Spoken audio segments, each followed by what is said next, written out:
इस वीडियो में आपको जो अर्धवार्षिक परीक्षा होने जा रहा है उनका मेरे पास ओरिजिनल प्रश्न पत्र आ चुका है। ठीक है, आज के इस वीडियो में आपको बताने जा रहे हैं इसका क्वेश्चन पेपर जो है ना किस प्रकार दिया गया है, इसका उत्तर क्या होगा और इसको कैसे डाउनलोड करना है इस प्रश्न पत्र को, सब कुछ इस वीडियो में आपको जानकारी देने वाले हैं।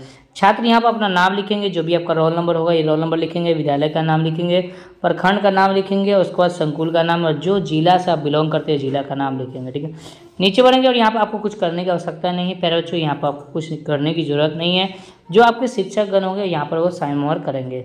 उसके बाद यहाँ पर जो दिया गया है इस प्रश्न में जो है ना लगभग जो है ना 5 प्रश्न दिया हुआ है, जिनमें आपको प्रत्येक प्रश्न का उत्तर देना अनिवार्य है। ठीक है, उसके सामने जो है ना एक निर्देश दिया गया है, जो कि इसमें जो है ना कुछ निर्धारित अंक निर्धारित किया गया है, जो कि आपको जितना नंबर का एग्जाम देंगे उतना नंबर, जितना आप क्वेश्चन बनाएंगे उतना मार्क्स आपको मिलेगा उनके बारे में यहाँ पे। उसके बाद इसमें जो है एक कोड दिया गया है, जो कि इस प्रकार का कोड है। ठीक है, तो चलिए पहला नंबर प्रश्न है, निम्नलिखित कथनों के सामने सही का टिक लगा देना है, गलत के सामने गलत का टिक लगा देना। ठीक है, पहला है हामिद के माता पिता जीवित थे।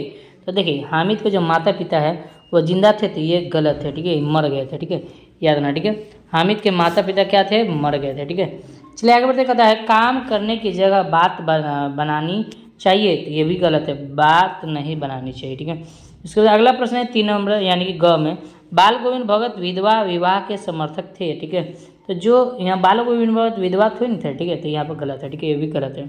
चलिए आगे बढ़ते हैं। अगला प्रश्न है घ में बिहारी श्रृंगार रस के कवि थे, तो ये सही है। ठीक है, अगला प्रश्न है सामान्यतः झरना केवल पहाड़ी इलाकों में पाया जाता है, तो ये भी सही है, करेक्ट हो जाएगा। ठीक है, चलिए आगे बढ़ते हैं। अगला प्रश्न देख लीजिए, 2 नंबर प्रश्न है, निम्नलिखित रिक्त स्थानों को पूर्ति कीजिए। यहाँ पर एक क्वेश्चन दिया गया, इसमें रिक्त स्थान यानी कि खाली जगह है, इसको आपको भरना है। ठीक है, तो अशोक ... का सम्राट था, तो यह एक मगध का सम्राट था। ठीक है, दूसरा है सिंचन को लोग क्या कहते थे, तो बेगार कहते थे। ठीक है, बेगार समझते थे। हुंड्रू का जल प्रपात, हुंड्रू का क्या जल प्रपात। ठीक है, अगला प्रश्न है करमवीर चिलाती धूप को क्या बनाती है, चांदनी बना देती है। ठीक है, अगला प्रश्न है बाल गोविंद भगत क्या थे, गिरस्थ थे। ठीक है, याद रखना। चलिए आगे बढ़ते हैं। 3 नंबर प्रश्न है मिलान कीजिए। पहला अमीना, ये हामिद की दादी बूढ़ी दादी है। ठीक है, दूसरा ठेस, ये फणीश्वर नाथ रेणु का लिखा गया है। उसके बाद पत्रवधू, ये किसका है, पुत्री की कहानी है, पत्नी पुत्र की पत्नी है। उद्धरण सिंह का मतलब यहाँ पर देखिए ये इस तरह का कॉलम हो गया। उद्गम स्थल का मतलब होता है जहाँ कोई नदी निकलती है, जहाँ से कोई नदी निकलती है। ठीक है, इस तरह से हमारा आंसर हो जाएगा। अगला प्रश्न है 4 नंबर प्रश्न देखिए पहले, निम्नलिखित प्रश्नों के किन्हीं 2 प्रश्न का उत्तर दीजिए। निम्नलिखित में से कोई भी 2 प्रश्न का आप उत्तर देना। तो पहला का कलिंग युद्ध के बाद अशोक ने कौन सा धर्म स्वीकार कर लिया, तो कलिंग युद्ध के बाद अशोक ने अशोक बौद्ध धर्म अपना लिया था, और कलिंग युद्ध मौर्य सम्राट अशोक और कलिंग राज्य के बीच लड़ी गई थी। ठीक है, लड़ा गया था इस तरह से।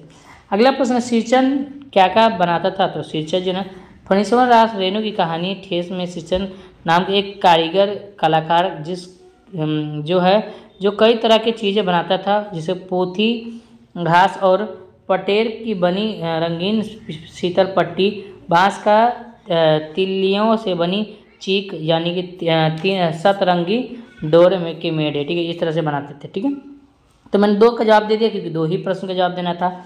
अगला प्रश्न निम्नलिखित प्रश्नों के एक उत्तर दीजिए। तो यहाँ पे ईद के दिन हम लोग क्या करते हैं। ठीक है, तो ईद के दिन हम लोग कई तरह की चीज़ें करते हैं, जैसे नमाज पढ़ते हैं। ईद की दिन सुबह लोग मस्जिद में नमाज पढ़ने जाते हैं। कई लोग ईद की नमाज के लिए कालीन लेकर जो ना आते हैं, नए कपड़े पहनते हैं, और ईद पर घर में मीठे व्यंजन बनाते हैं, और दूसरे लोग दूसरे को मिठाई वगैरह खिलाते हैं। इस तरह से यहाँ पर दिया गया है। ठीक है, तो चलिए प्यारे बच्चों मैंने आपको पूरा आंसर बता दिया।